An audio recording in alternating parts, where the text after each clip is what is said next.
I'm Emily from the Humane Society. Today we're going to talk a little bit about dog interaction. So, when you first go and meet a dog, you're going to assume nothing about them, okay? Some dogs are very, very friendly. Some dogs are very, very shy. We're not going to know until we meet the dog. The three things that we are really going to do regardless of the dog is we are going to make sure they interact with us first, okay?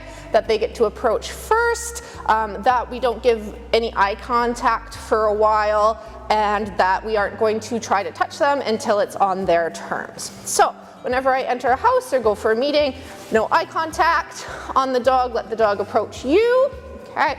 And don't ask to interact with the dog until the dog shows signs that they want to interact. So we're going to showcase a couple of different dogs today to show some variation on what that might look like.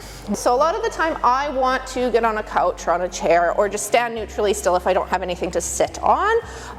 Getting lower tends to help dogs want to come visit you a little bit more, but you don't want to stare directly at them. So in this case, my dog's going to come from over that way, so I don't want to point towards her right away. I don't want to be like, oh my god, a dog, even though you really want to go, yay, a dog!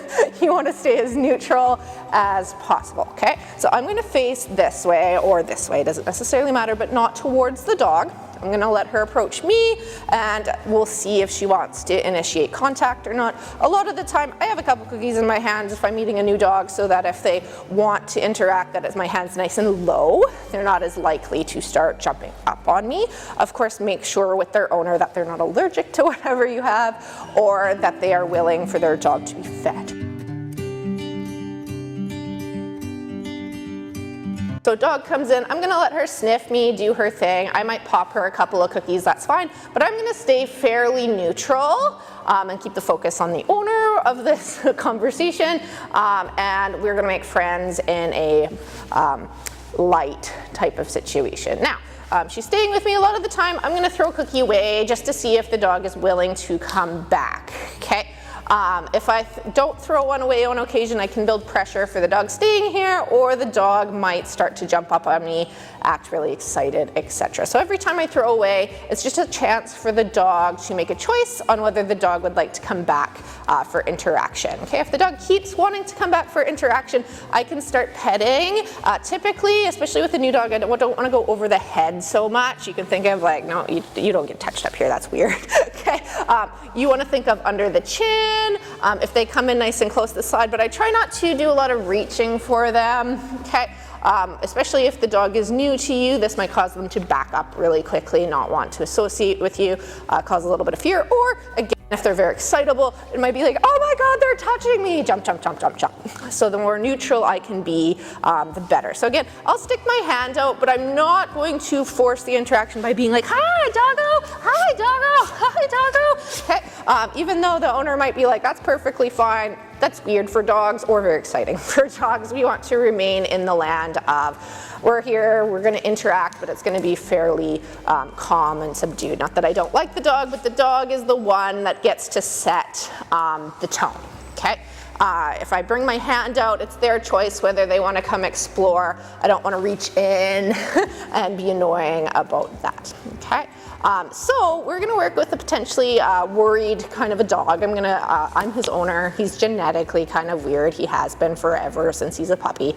But we're going to play with some of this with somebody he's never met before. All right, stay tuned. Cupcakes.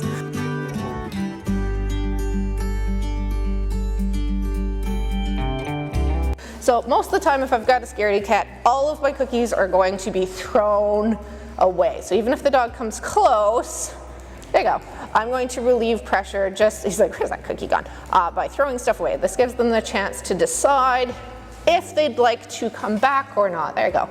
The further you can throw it from your butt, good boy, buddy, the better. So a lot of the time, this dog's getting more comfortable. He may not necessarily want to be touched yet, and that's okay, but he's sticking closer around. He's not going quite so far. He's like, I will do a weird down over here, far away from this person. Good boy. A lot of the time, if you are talking to the pet parent, etc., this gives you a chance to make kind of a first impression with the dog without needing to infringe upon their space or without needing to necessarily directly touch them. This dog is happy to hang around for cheese, and he's getting closer and closer each time.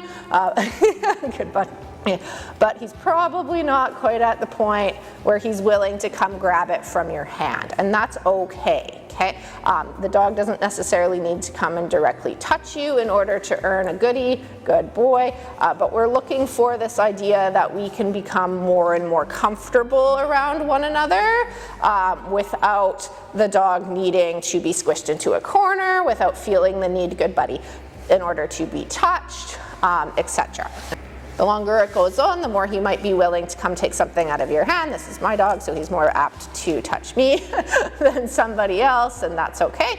But what we're looking for is that the interaction really is on the dog's terms. All right. This way, we're not pushing them, potentially making them more fearful towards us. They always should feel like they have space that they can move in.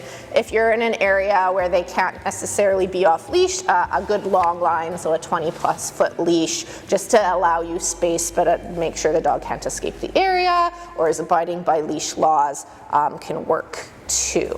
Okay.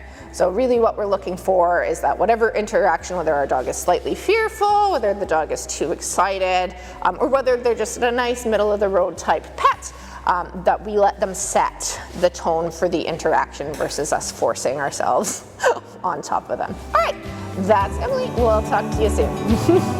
My buddy T.